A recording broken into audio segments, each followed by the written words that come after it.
भाई दिल फाड़ दिया। देखो सबसे पहले तो भाई मैं इस सीरीज को लेकर पर्सनली बहुत एक्साइटेड था। तो क्या मेरी एक्साइटमेंट बनी रही या फिर नहीं, तो आओ थोड़ा बात कर लेते हैं। मैं बात कर रहा हूं can this love be translated नाम के ड्रामा के बारे में, जो कि कुछ ही दिनों पहले नेटफ्लिक्स पे आई है टोटल 12 एपिसोड के साथ। और इसका हर एपिसोड आपको तकरीबन 1 घंटे के आसपास देखने को मिल जाएगा। कहानी के बारे में बात करूं तो आपको कहानी देखने को मिलती है जो हो जिन नाम के आदमी की, जो कि एक ऐसा हाईली स्किल्ड प्रोफेशनल इंटरप्रेटर है जो एक लैंग्वेज को दूसरी लैंग्वेज में ट्रांसलेट करने का काम करता है। पर कहानी में ट्विस्ट तो तब आता है जब उसकी मुलाकात वर्ल्ड फेमस एक्ट्रेस चामू ही से होती है। अब उन दोनों के बीच में क्या क्या चीजें होती है और इन दोनों की लव की जर्नी की शुरुआत कैसे होती है, बस वही सब कुछ जानने के लिए आपको जो है ये सीरीज देखनी पड़ेगी। अब बात करूं कि भाई ये सीरीज आपको कितना एंगेज और ग्रिप करने का काम करती है, तो देखो ये सीरीज जो है वो आपको अपने फर्स्ट एपिसोड से ही हुक कर लेती है।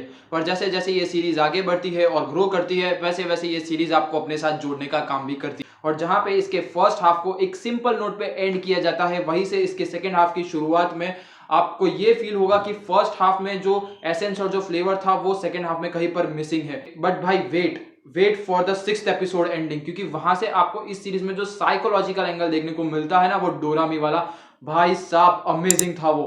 देखो इसके फर्स्ट हाफ में भी वो साइकोलॉजिकल एंगल था, बट उसका पोर्शन थोड़ा कम रखा गया था। पर इसके सेकेंड हाफ में जिस तरीके से इसके मेकर्स ने वो साइकोलॉजिकल एंगल को स्मार्टली यूज किया है, वो काबिलियत तारीफ है। क्योंकि वो बहुत अच्छे से और वेल रिटर्न तरीके से इसके मेकर्स ने इस सीरीज में वो यूज किया है, जो कि बहुत ही अच्छा मूव था। पर इस मूव का सबसे बड़ा डिसएडवांटेज तो तब बन जाता है जब सेकंड हाफ में यही डोरामी वाला साइकोलॉजिकल एंगल आपको अननेसेसरी और फोर्सफुल लगने लगता है, और आपको यही लगेगा कि यार बेवजह ही ना अब इस कॉन्सेप्ट को जो है बीच में जबरदस्ती घुसाया जा रहा है। इसके कारण ये सीरीज आपको जो है वो थोड़ी स्लो और बोरिंग फील हो सकती है, specially in second half. But हाँ, वो कॉन्सेप्ट उतना ही इंपॉर्टेंट भी था। अब वो क्यों था वो आपको ऑटोमेटिकली पता चल जाएगा जब आप ये सीरीज देखोगे। देखो वैसे तो इस सीरीज में आपको अपने एक्टर और एक्ट्रेस के बीच में जो केमिस्ट्री देखने को मिलती है, उसमें उनके बीच में जो रोमांस दिखाया गया है, जो लव ट्रायंगल दिखाया गया है, वो बहुत बढ़िया है और उसे देख के आपको जरूर मजा आएगा।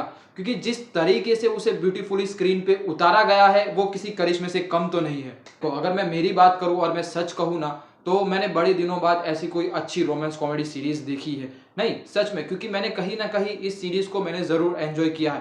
क्योंकि जिस तरीके से उसे ब्यूटीफुली स्क्रीन पे प्रेजेंट किया गया है, उससे मैं तो क्या कोई भी इस सीरीज को जरूर एंजॉय करेगा। और हाँ, इस सीरीज में जो एक से बढ़कर एक लोकेशन है ना, वो मैं क्या बोलूं, मतलब वो एक से बढ़कर एक है और वो इतनी सुंदर है कि जो कि आपकी आंखों को सुकून देने का काम करती है। हाँ, सीरीज में कुछ फ्लॉज है, जैसे कि बहुत सी जगह पे कुछ ऐसी कन्वर्जेशन है जिन्हें बिल्कुल भी डब नहीं किया गया, तो वहां पे आपको सबटाइटल्स का सहारा लेना पड़ सकता है। बाकी सीरीज में कुछ वल्गर या फिर कुछ गंदा देखने को नहीं मिलता। हाँ, कुछ लंबे लंबे किसिंग सीन है और वो आई थिंक फैमिली के साथ एडजस्टेबल है, तो इससे फैमिली के साथ तो आप आराम से देख ही सकते हो। सो ओवरऑल एंड अप करके बस मैं यही बोलूंगा, अगर आपको हाई बजट में बनी slow burning romance comedy dramas देखना पसंद है, जिसमें आपको प्योर रोमांटिक और सॉफ्ट हार्टेड लव स्टोरीज देखने को मिले, तो भाई डेफिनेटली ये सीरीज आप लोगों के लिए है और आपको किसी भी हाल में इस सीरीज को मिस नहीं करना है।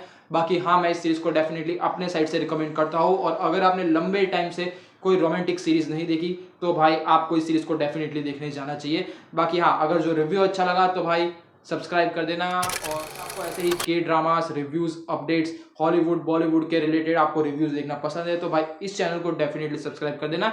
बाकी मिलते हैं अपने नेक्स्ट वीडियो में। Till then bye, take care and stay tuned, bye.